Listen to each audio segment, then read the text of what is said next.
Carlos Yulo, ano-ano ang incentive sa pagkapanalo sa Paris 2024 Olympics? Gumawa ng kasaysayan sa Olympics.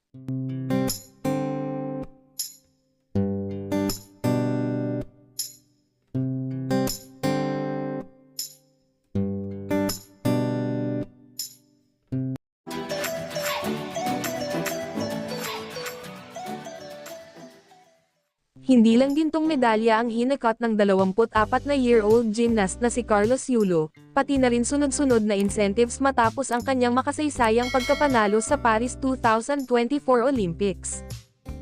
Si Carlos Yulo ay naging ikalawang Pilipino na nagwagi ng gintong medalya sa kasaysayan ng Pilipinas matapos niyang dominahin ang men's floor exercise sa artistic gymnastics sa 2024 Paris Olympics.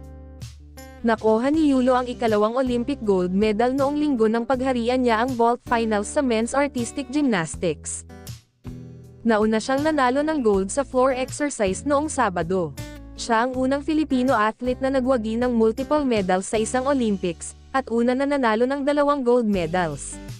Hindi pa sure si Carlos Yulo kung anong gagawin sa napakalaking halagang matatanggap niya para sa 2 gold medal na napanalunan niya sa 2024 Paris Olympics.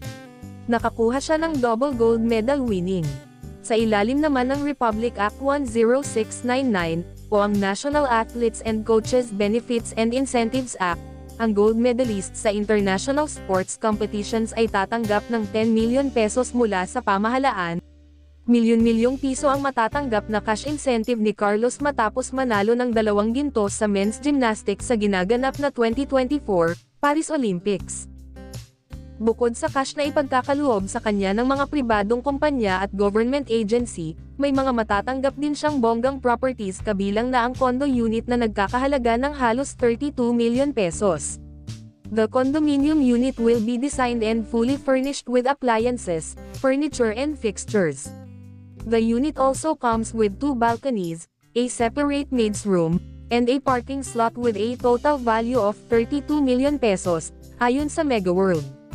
Tatanggap din si Yulo ng bonus na 3 million pesos.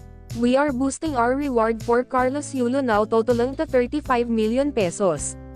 He truly deserves this and we will always be proud of him for taking Filipino excellence to the next level, wika ni Megaworld President Lourdes Gutierrez Alfonso sa isang statement. Kung hindi kami nagkakamali, aabot na sa 60 million pesos ang halaga ng cash at property incentives ang matatanggap ni Carlos dahil sa tagumpay na naabot niya sa Paris Olympics.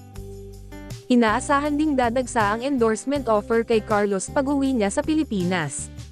Pangako pa ng binata, pero for sure, I'm gonna save it and invest po in the future. Hindi naman po ako palaging atleta. Minsan lang ito. Sinet ko yung shot ko and tumama naman po. I'm really grateful po kay Lord talaga, sabi ni Carlos. Sa isang statement, sinabi ng Bounty Fresh at Chooks to Go na gagantimpalaan nila si Yulo ng 3 million pesos para sa kanyang tagumpay. Nangako rin ang SM Group na magbibigay ng 1 million pesos worth of products mula sa SM Retail, na magagamit sa loob ng 1 taon sa department stores at supermarkets nito. May lifetime free buffet din si Yulo sa buffet restaurant chain na Vikings.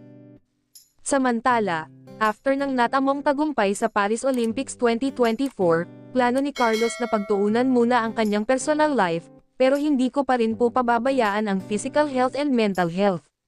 Wala rin naman po akong competition. As of now, ito na po yung pinakamalaking competition ko.